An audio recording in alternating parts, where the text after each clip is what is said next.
उत्तर पश्चिम भारत के कई राज्यों में हीट वेव का संकट बना हुआ है।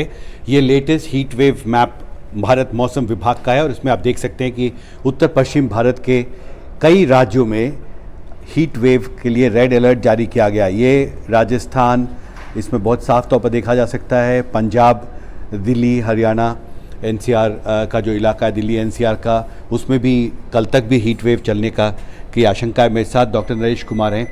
नरेश जी, बहुत डरावने वाले हैं ये जो मैप है आपका। जी हाँ जी, अभी कुछ दिनों से कंटिन्यूस हीट वेव ऑलमोस्ट पूरा नॉर्थ वेस्ट इंडिया में चल ही रहा है।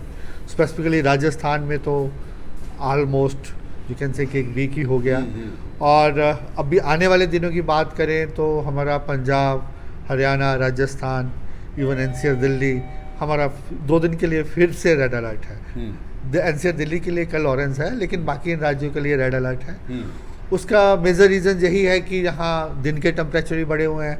इवन राजस्थान के टेम्परेचर 48 तक हैं, साउथ पंजाब, साउथ हरियाणा 47 तक टेम्परेचर पहुँच गए हैं। रात के टेम्परेचर भी बढ़े हुए हैं। तो इसके साथ ही नॉर्थन पार्ट में बे ऑफ बंगाल से हवाएं जा रही हैं, तो थोड़ा ह्यूमिडिटी भी बढ़ा हुआ है।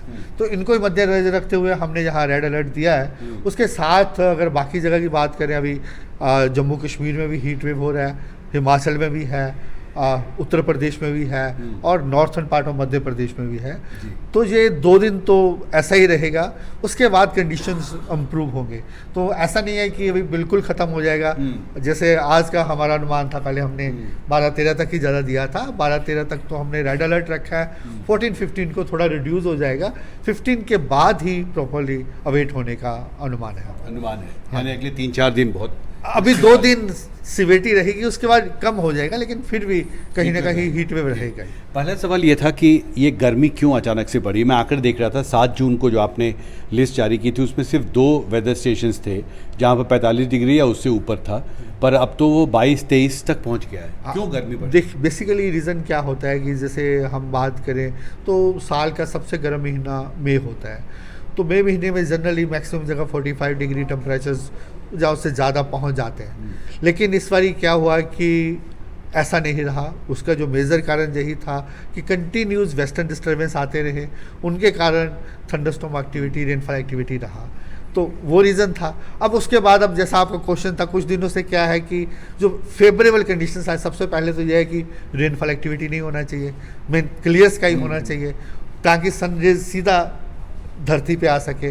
और इसके अलावा क्या होता है कि कुछ और कंडीशंस होता है कि अपर लेवल में जहाँ से 3 किलोमीटर ऊपर या 5 किलोमीटर एंटी साइक्लोनिक फ्लो बन जाता है। इस रीजन में एंटी साइक्लोनिक फ्लो में क्लॉकवाइज हवाएं चलती हैं। वो क्या करते हैं कि वेदर को डिवर्जेंस क्रिएट करके वेदर को क्लियर कर देती हैं, सो दैट कि जो सन रेज हैं उनमें कोई ऑब्स्टेकल ना आए और सीधा धरती पे आते, जिसके कारण क्या है कि टेम्परेचर जनरली बढ़ जाता है।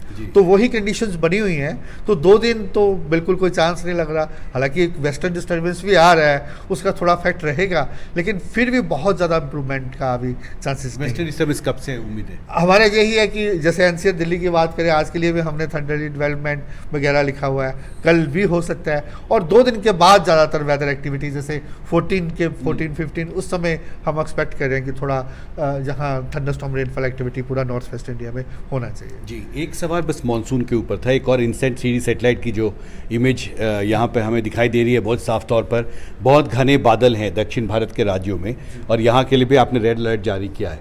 तो इससे जुड़ा मेरा पहला सवाल ये था कि क्या मॉनसून बीच में जो रुक गया था उसकी वजह क्या है? देखिए, वजह वही है कि जो जनरली पहले ये है कि एक्टिव कैसे होता है। एक्टिव ये होता है कि जो जहाँ से जो सबसे पहले जो वेस्टर्लीज का स्ट्रेंथ है वो स्ट्रॉन्ग हो जाता है लो लेवल में। इससे पहले क्या था, पहले स्ट्रेंथन था जब मानसून ऑनसेट हुआ, एडवांस हुआ, सारी चीज़ें बहुत फेवरेबल थी। और उसके बाद जो बाकी पैरामीटर होते हैं, MGO और IOD वगैरह सारे पैरामीटर्स, और इसके अलावा लोकली जो हम देखते हैं स्पेसिफिकली अभी इस समय जो था एक सर्कुलेशन बन गया था। ठीक है, ऐसे रीजन में सर्कुलेशन बन जाए या ऑफशोर ट्रफ बन जाए, ये सारी चीज़ें फेवरेबल होती हैं। उस समय नहीं बनी। अभी क्या है, अभी एक और फेवरेबल फीचर क्या होता है, शेयर जोन पैटर्न बन जाता है। शेयर मीन नीचे तो हवाएं वेस्टर्ली होती हैं, ऊपर ईस्टर्ली बन जाती हैं, जहाँ कोई सर्कुलेशन पैटर्न बन जाता है। अभी एक सर्कुलेशन भी बना हुआ है, आंध्रा के ऊपर है, वहाँ से एक ट्रफ जा रहा है जो आपका कोंकण की तरफ से है, मेन एक शेयर जोन पैटर्न बनना स्टार्ट हो गया। ऊपर से जो हवाओं की जो गति है वो बढ़ गई है, क्योंकि जहाँ सारी ओरोग्राफी है वेस्टर्नली स्ट्रेंथन हो गई है, जिसको मद्देनजर रखते हुए कि हमारा ये अनुमान है कि अभी आज कल भी रेनफॉल काफ़ी ज़्यादा रहा, इवन कोस्टल कर्नाटका में एक्सट्रीमली हैवी रेनफॉल हो गया। तो अब आने वाले 6 से 7 दिन ये कंडीशंस एक्टिव ही रहेंगी। एक्टिव रहेंगी। तो हाँ। बीच में कितने दिन तक मानसून रुक गया था? अप्रोक्सीमेट आप मान के चलिए कल से ज़्यादा रिवाइव हुआ है।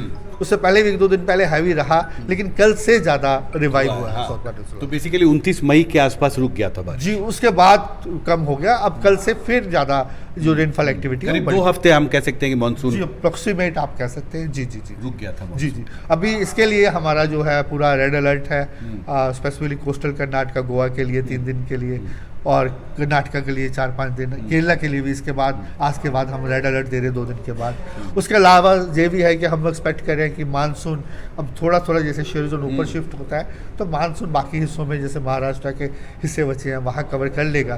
प्रॉब्ली हो सकता है कल ही हो जाए या परसों हो जाए। उड़ीसा के कुछ हिस्से कवर होने का अनुमान है। हमसे बात करने के लिए आपका बहुत बहुत शुक्रिया। तो भारत मौसम विभाग से मेरे कैमरा सहयोगी स्टीफन के साथ हिमांशु शेखर, NDTV इंडिया।